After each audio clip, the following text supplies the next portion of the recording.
तो भई यहाँ पे मैं हो गई हूँ तैयार और प्रियु भी है तैयार और यहाँ पे भाभी भी है तैयार और ये आकाश ये भी तैयार है। तो अभी हम जा रहे हैं घूमने के लिए। तो हम निकल चुके हैं और यहाँ पे हम आ गए हैं ये प्लेनेटोरियम। प्लेनेटोरियम में हम आ गए हैं और यहाँ पे आते ही आकाश यहाँ पे ले रहे हैं टिकट और यहाँ पे मिल गई हमें हमारी टिकट। अभी हम चलते हैं अंदर और यहाँ पे अंदर आने के बाद में यहाँ पे ये बने हुए जीव जंतु और उसके बाद में ये येलो कलर का बोर्ड लगा है जहाँ पे एक से दूसरे तक आवाज़ पहुँचती है और फिर हमारे गांधी जी। और उसके बाद में यहाँ पे ये कुछ इस तरह का व्यू है। स्कूल के बच्चे भी यहाँ पे आए हुए हैं घूमने के लिए। और ये यहाँ पे बनी हुई है बहुत बड़ी सी रॉकेट। और उसके बाद में फिर यहाँ पे ये देखो चंद्रमा और पृथ्वी इन दोनों की यहाँ पे ये बना हुआ है और बच्चों का फ़ोटो सेशन चल रहा है। और यहाँ पे हमारे जो स्वतंत्रता सेनानी हैं उन्हीं की फ़ोटो है। और यहाँ पे एक स्टेचू भी बना हुआ था। थोड़ी दूर जाने के बाद में एक ये पोर्ट बना हुआ था और यहाँ पे एक सुंदर सा गार्डन भी था जो कि मुझे बहुत अच्छा लगा। और उसके बाद में फिर हम चलते हैं आगे और ये क्या था मुझे समझ नहीं आया। और फिर यहाँ पे हम लोग घूम रहे हैं और उसके बाद में फिर हम चलते हैं एक रूम जहाँ पे बहुत सारी मछलियाँ हैं, रंग बिरंगी फिश हैं, जो कि मेरा फेवरेट रूम है यहाँ का। ये देखिए यहाँ पे इतने कलरफुल मछलियाँ हैं वो हैं। इतनी मछलियों की जो वैरायटी होती है वो मैंने इससे पहले कभी नहीं देखी है। यहाँ पे भी मैं 3-4 बार आ चुकी हूँ लेकिन इतनी अच्छी इतनी ज़्यादा वैरायटी यहाँ नहीं थी। इस बार यहाँ पे बहुत ज़्यादा थी और बहुत ज़्यादा वैरायटी भी थी। और यहाँ पे इन मछलियों को बिल्कुल समुद्री फील दिया गया है, एकदम ऐसा ही यहाँ पे सीन बनाया गया है। और मतलब इतनी वैरायटी मैंने कभी नहीं देखी।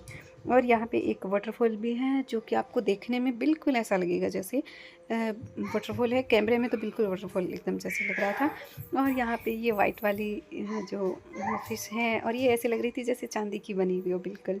तो ये सब मुझे बहुत अच्छी लगी। और पूरी रूम का व्यू कुछ इस तरह का है, पूरा ब्लू ब्लू कलर ही है इसमें, ऊपर नीचे सब जगह यहाँ पे सिर्फ फिश ही लगी हुई है। और ये रंग बिरंगी मछलियाँ, मतलब इतना ज़्यादा सुंदर ये रूम मुझे लगा, मुझे इससे सबसे ज़्यादा बेस्ट ही लगता है। और यहाँ पे एक ये मछली है जो देखिए कैसे अपने मुंह को ऐसे कर रही है, ये ग्लास लगा हुआ है, कांच लगा उसके ऊपर कर रही है। और तो ये सब कुछ देखने के बाद में फिर हम थोड़ा बहुत यहाँ पे फ़ोटोशूट भी करेंगे। और ये देखिए कितनी रंग बिरंगी मछलियाँ हैं। और फिर यहाँ पे प्रियांशु को भी बहुत मज़ा आ रहा था। उसके बाद में फिर हम आते हैं दूसरे रूम में। तो यहाँ पे भी ये समुद्र से रिलेटेड ही चीज़ें हैं सारी। यहाँ पे वो और मोती जो निकलता है ना सीपी के अंदर से, वो यहाँ पे दिखाया गया है। ये समुद्र में तैरने वाले होते हैं वो।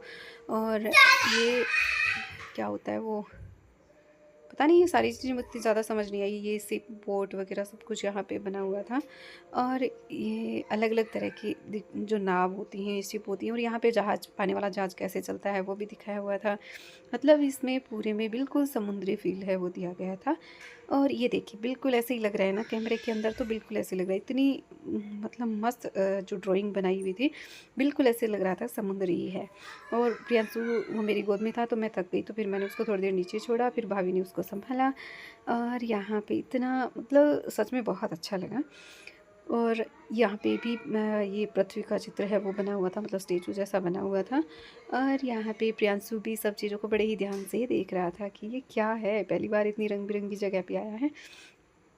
और उसके बाद में फिर अब ये स्टाफ रूम बताया गया है। और यहाँ पे ये सूरज, मतलब हमारी पूरी पृथ्वी के बारे में बताया गया है यहाँ पे, क्योंकि ये साइंस से रिलेटेड चीज़ें हैं सब कुछ, तो वही यहाँ पे बताया गया है। और ये भी बहुत सारे स्टेचू थे जिनका नाम हम नहीं जानते हैं क्योंकि हमारे टाइम इतनी स्टडी थी नहीं भाई। और सच कहूँ तो साइंस में मुझे इतनी ज़्यादा समझ भी नहीं। ये जगन्नाथ मंदिर जो होता है ना, वो नहीं, पद्मनाथ मंदिर वो दिखाया गया है, उसकी लाइटिंग कैसी होती है। उसके बाद में फिर हम आ जाते हैं बाहर। और बाहर वहाँ से निकलते हैं। बाहर निकलने के बाद भी यहाँ पे आकाश है वो कार्ड वाला गेम खेलता है, प्रियांशु भी उसकी थोड़ी मदद करता है। फिर यहाँ पे हम आ जाते हैं ये रूम जहाँ अंतरिक्ष जैसी फीलिंग होती है, जैसे चाँद तारे आसमान में नहीं होते हैं, वैसी वाली फीलिंग यहाँ पे हुई थी मुझे। तो यहाँ पे थोड़ी देर में चक्कर जैसा आने लग गया, तो मैं जल्दी यहाँ से बाहर निकली। यहाँ से बाहर आते ही यहाँ पे एक आर्यभट्ट का स्टेचू भी बना हुआ था। और एक दूसरे रूम में फिर हम गए, वहाँ पे एक ऐसा कुआं बना हुआ था जो बहुत गहराई लग रही थी लेकिन रियलिटी में थी नहीं वो। और फिर एक रूम जिसके अंदर अलग अलग तरह के मिरर लगे हुए थे, कांच लगे हुए थे, जिसे हम मोटे पतले ओछे लंबे सब दिखाई दे रहे थे। उसके बाद में फिर आते हैं आगे, भूल भुलैया जैसा बना हुआ था। बहुत ज़्यादा बड़ा तो नहीं था लेकिन इतना ही काफ़ी था ये लेकिन सब तरफ हम दिखाई रहे थे, इतनी जल्दी गेट नहीं मिल रहा था, लेकिन बहुत बड़ा नहीं है ये। और या फिर शायद हमने पूरा एक्सप्लोर नहीं किया होगा, हम जल्दी इससे बाहर निकल गए क्योंकि हमने बहुत टाइम ले लिया था। बाकी जो रूम था ऑफिस वगैरह, वहीं पे हमने बहुत टाइम लगा दिया। उसके बाद में उसी रूम के अंदर है वो कुछ ऐसे मिरर भी लगे हुए थे जो बहुत अच्छे दिख रहे थे, और यहाँ की लाइटिंग की वजह से हम सच में इन मिरर्स में बहुत ज़्यादा अच्छे लग रहे थे। तो ऐसा लग रहा था हम इतने सुंदर हैं कि यहाँ पर, यहाँ की जो लाइटिंग थी वो इतनी अच्छी थी। फिर यहाँ पे एक ऐसा नल भी था जहाँ पानी बिना पाइप के पानी चल रहा था, और फिर यहाँ पे भाभी है वो कील जैसा होता है ना, वहाँ पे हाथ बना रही है, कभी खुद को बना रही है। उसके बाद में बाहर आके यहाँ पे भाभी है वो झूला झूल रही है। फिर दूसरी बार हम दोनों इन दोनों को साथ में बैठा के झुलाया है। फिर एक जाल जैसा बना हुआ था, उसके अंदर है वो रैबिट बंद किए हुए हैं, खरगोश हैं। हमेशा यहाँ पे वाइट ज़्यादा होते हैं, इस बार ब्लैक कलर के ज़्यादा हैं। और फिर एक नया काम चल रहा है जहाँ पे पक्षियों के लिए बनाया जा रहा है, वहाँ पे पक्षियों को स्टोर किया जाएगा। उसके बाद में फिर हम वहाँ से बाहर निकलते हैं, और बाहर निकलने के बाद में हम थोड़ा बहुत इधर उधर घूमते हैं, क्योंकि मैं तो बहुत थक गई हूँ भई अभी, क्योंकि प्रियांशु को गोदी लिए लिए मैं सच में बहुत थक गई थी। और तो भाभी को थोड़ा झूला झुलाया और इधर उधर खेले। उसके बाद में बाहर भी एक गार्डन जैसा दिख रहा है, वहाँ पे भी थोड़ा-सा हम घूमे। और उसके बाद में फिर आती है हमारा ही झूला झूलने की बारी, क्योंकि यहाँ पे यही एक ऐसी जगह है जहाँ पे बड़े लोग झूला झूल सकते हैं। उसके बाद में प्रियांशु को थोड़ी भूख लग जाती है, तो मैं उसको कुछ खिलाती हूँ। घर से मैं लेके आई थी। इसमें खाने-पीने की कोई चीज़ें नहीं मिलती है, ड्रिंक्स वगैरह थोड़ा बहुत मिलता होगा, बाकी नहीं मिलता है। उसके बाद में फिर हम चलते हैं घर पे, क्योंकि 6:30 बज गए हैं, और हम शायद 4:30 बजे यहाँ आए थे, 6:30 बज गए, 2 घंटे हो गए हैं, पता ही नहीं चला है, लेकिन थक बहुत गए हैं। तो अभी हम चलते हैं घर। तो अभी यहाँ पे हम टिकट की बात करते हैं, तो एक आदमी के 40 रुपये लगते हैं। हम 3 थे तो 120 रुपये हो गए, 5 रुपये गाड़ी पार्किंग थी। तो आज के व्लॉग में बस इतना ही, मिलते हैं नेक्स्ट व्लॉग में, तब तक के लिए बाय बाय।